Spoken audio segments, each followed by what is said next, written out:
This is Ethiopia, one of the hungriest countries in the world. But here, foreign companies are spending billions of dollars to grow food for export.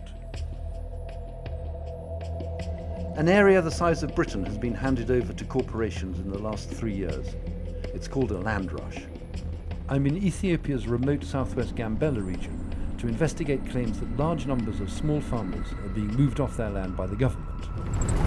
Now, all this land for the next hour of our driving is going to be some kind of farming, intensive industrial agriculture.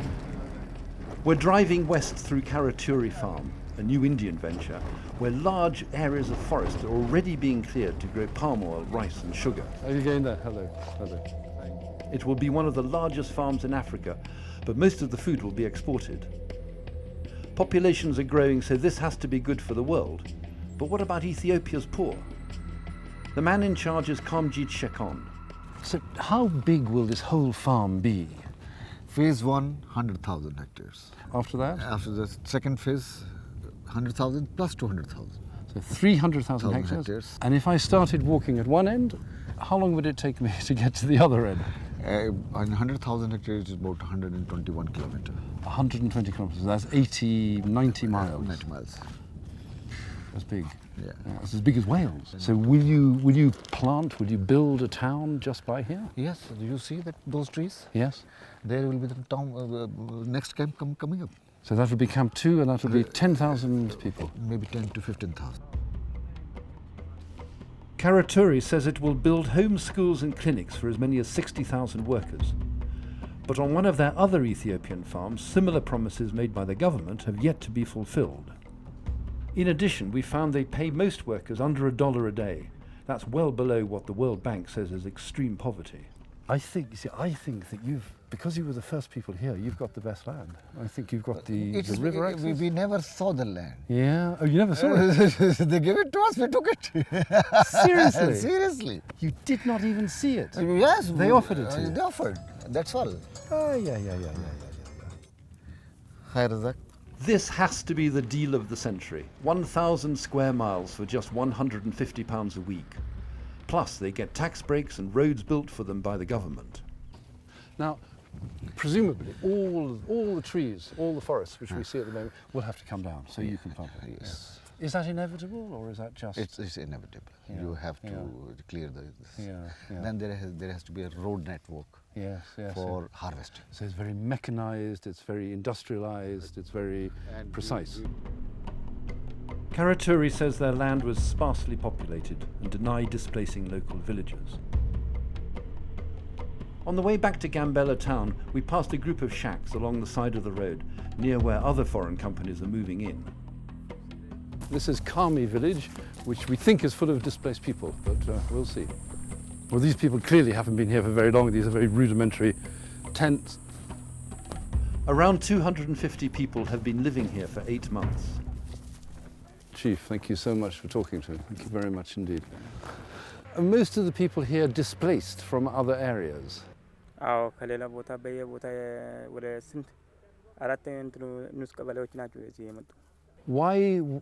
did they have to move? በፈላጎት ነው። ለምሳሌ መንግስት መጀመሪያ ቀስቀሳ ሲናደርገልን ያኛው በፈላጎት ጥሩ ነገር እንዲሰሩልን አሁን በየቦታ ተበታተነው ነው ያለው። The government moved these people and told them they would get a health clinic, a school, as well as fresh drinking water. So far, only the foundations have been dug. Okay, these people are pastoralists. They're quite used to moving backwards and forwards across land. What they don't realize is this land may be taken away from them forever. That would be very different for them. I'm going to the state government to find out how many companies have come to Gambella. Hello. And we want to know how many people will be affected by the land rush. We've got 3 maps here in the investment office. This is the extraordinary map because it shows that for the last, for 10 years, 12 years, there's been just about nothing.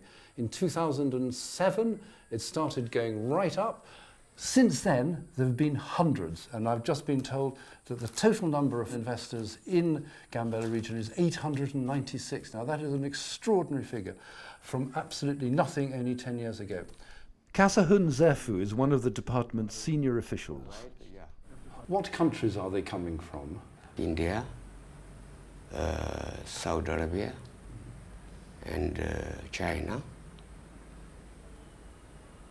and so forth. Can you explain why you are relocating villages? We relocate villagers to obtain clean water in one place, to obtain medical services. So the two things are very separate. One is the relocation, the deliberate relocation of villages, and the second thing is the investment by the foreigners, and the two have no link whatever. There is no link. Yeah. So it's a coincidence. Yeah. That the villagers are relocating. Yes. Yes. Yeah. So the villagers, when they relocate, can they go back to their land? No. They can't go back to their land. Yeah. So it who is because takes it the is land? voluntary relocation. It's all voluntary. Yeah. Yeah. That's why. Kasahun said as many as 15,000 people are being moved, but at the same time, thousands of square miles is being cleared. Great swathes of Gambella are being ecologically devastated. Carbon emissions will rise and wildlife will vanish. I had been told about a village not far from the Karuturi farm that had been cleared just weeks ago.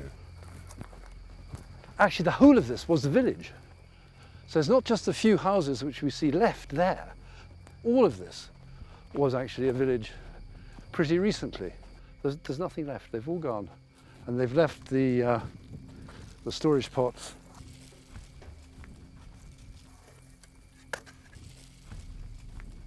We don't know the name of the village, but we do know that people were here about 5 months ago.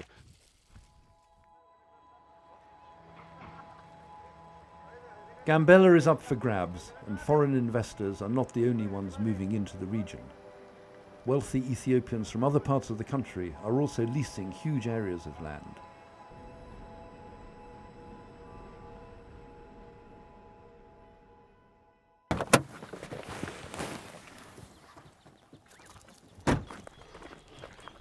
Okay, we've just stopped the car because we found a small group of people who may have something to say about the burning down of this forest.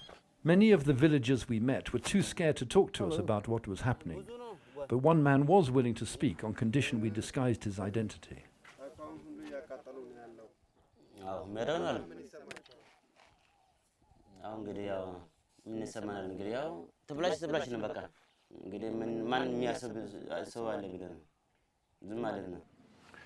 Have you tried to stop the bulldozers? Have you tried to stop them setting fire to the ground? The farmer told me he didn't want to move to a resettlement village. Will they have to forcibly evict you?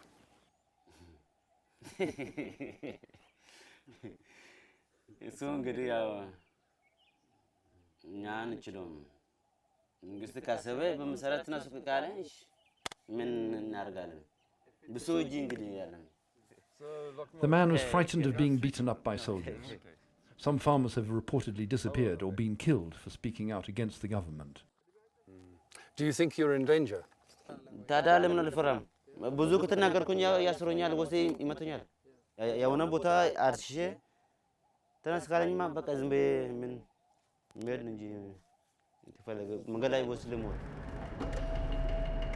Later that day, we returned to Addis Ababa. Ethiopia's government is desperate for development and jobs for its growing population, and you can understand why it wants to attract foreign investment to a country that can't grow enough food for itself. But I still wasn't sure if the land rush in Gambella was in the people's best interests. I put what we'd seen in Gambella to the Minister for Agriculture, Wanda Radmandefro. Minister, when we were down there, we saw a lot of evidence of people having to move because of the investors moving into the area. Can you confirm that, please?